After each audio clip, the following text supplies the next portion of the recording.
ఎవరైనా హోంవర్క్ చేయకుండా వచ్చారో వాడికి కొందరం పెళ్లి. ఇప్పుడే కదా సార్ చెప్పారు హోంవర్క్ చేయకపోతే పెళ్లి చేస్తానని. నాకు తొందరగా పెళ్లి చేసేయండి సార్. ఏంటండి ఇది? ఒక సెంపుకి ఎంత మందా? ఒక్కడికేరా రే ఇంకంత గిత్త వండిరా. మాయా కందిపప్పు రేట్ బాగా పెరిగిపోయింది మాయా. ఒక్కొక్క గింజ పోయినా సరే రూపాయి పోతూ. నీ మనోడికి ఆ పిసనాలతనం కొంచెం తగ్గించుకోమని చెప్పు, లేకపోతే జీవితంలో పెళ్ళి అవ్వదు.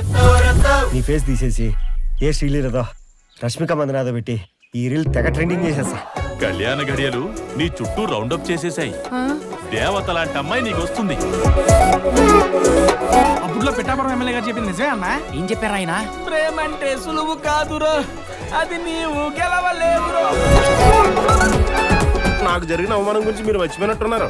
నేను ఇంకా మనసులోనే పెట్టుకున్నాను. పడుకుంటే నిద్ర కూడా రావట్లేదు. అయితే పడుకో మాకు. అబ్బచ్చా ఏదో ఒక ప్లాన్ చెప్పరా. ఇప్పటికిప్పుడు సిలిండర్ చదివి ప్లాన్ చేయడం అంటే కష్టం అన్న. నువ్వు ఊసినా చదవడం కష్టం అన్న.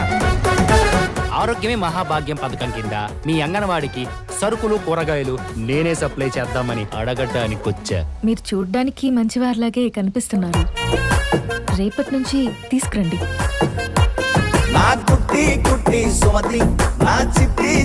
సుమతి గారు మీరంటే నాకు చాలా ఇష్టం. పంచాయతీ ఎందుకు అందరికి తెలుసు కదా. ఏం బాబు ఎవరినిది? వైకుంఠపురం నుంచి ఎక్కడికి కూరగాయలు సరుకులు అమ్మడానికి వచ్చావా? మన గుడికి రంగులేస్తేనే కదా జాతర జరిగేది. జాతర జరిగితేనే కదా నీ పెళ్లి జరిగేది. వీళ్ళందరూ మాట వినాలంటే బలంగా ఏదో ఒకటి చేయాలి. గర్భగుడిలో అమ్మవారి విగ్రహం మాయమైపోయింది. నీ మూలంగా మా ఊరికి ఎంత నష్టం వచ్చిందో. విగ్రహం దొరకకపోతే ఈ ఊరు సేకట్లో బతకాల్సిందే.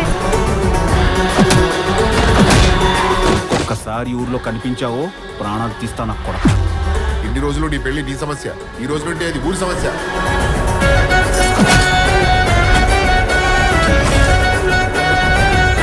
మీరు మా అత్తిలో ఉన్న పోలీసు వాళ్ళు కాదు కదా? అమ్మవారి విగ్రహం దొరకలేదు కదా. ఇక్కడ ఇంకో 2 రోజుల్లో మా అన్నం బలి ఇచ్చేస్తారు.